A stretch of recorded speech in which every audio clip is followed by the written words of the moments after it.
Céline Wright est une éco-designer. Elle fabrique des luminaires avec du papier japonais, du washi, de la feuille de mûrier qui pousse là-bas au Japon.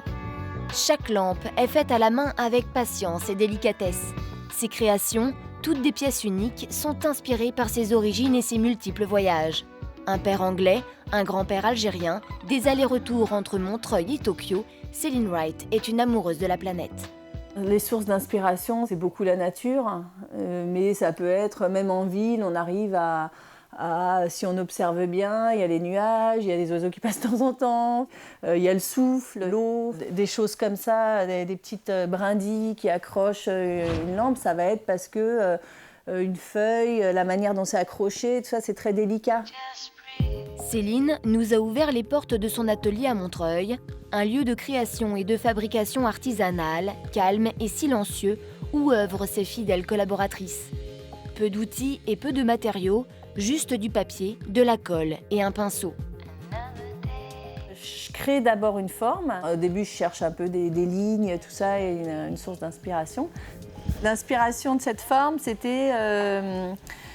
moi, j'ai des origines orientales et ça me faisait penser à des bijoux un peu touareg. En Afrique du Nord, je trouve que c'est beaucoup de courbes, beaucoup d'arabesques, quoi. C'est pour ça que j'ai appelé ça arabesque. Même dans l'écriture, tout ça. Donc voilà, une espèce de souplesse, de danse. Puis après, je sculpte la matière en plâtre et je crée une forme, comme un sculpteur. Et puis après, cette forme-là, je la recouvre de papier. Elle utilise toujours le même papier, le washi. Les Japonais, eux, s'en servent pour fabriquer leurs claustras depuis plus de 1000 ans.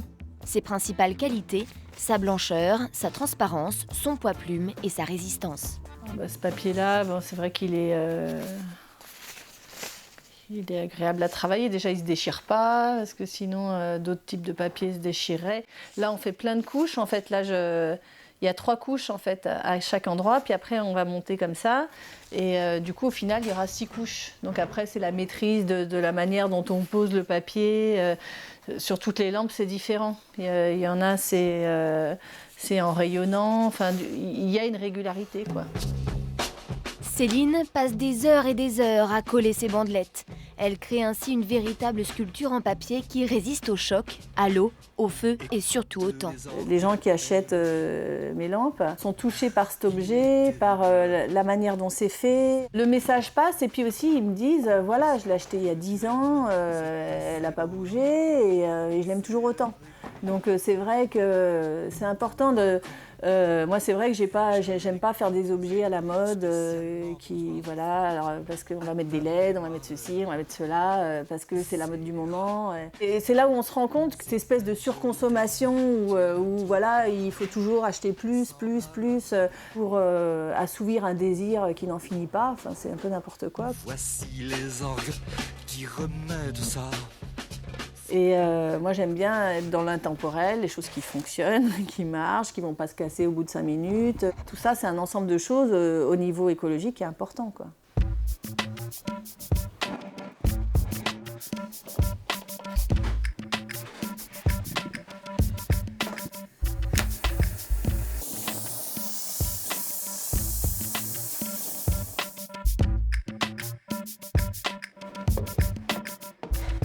Ce qui est important pour Céline, c'est aussi de chercher de nouvelles matières à associer avec le papier, comme la feuille d'or, le bois.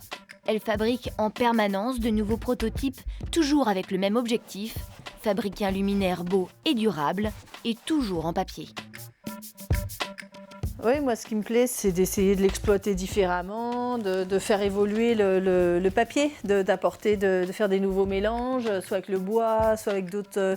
Là, il y a l'idée de la feuille d'or, ça pourrait être de la laque. C'est de l'expérimentation.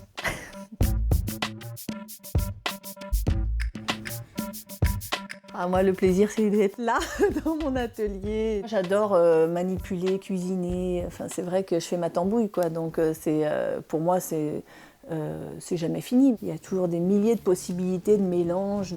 En fait, j'aime bien l'idée d'utiliser des techniques anciennes et naturelles qui ont un impact écologique faible et d'essayer de les pousser, voir qu'est-ce qu'on peut en faire dans le futur, quoi.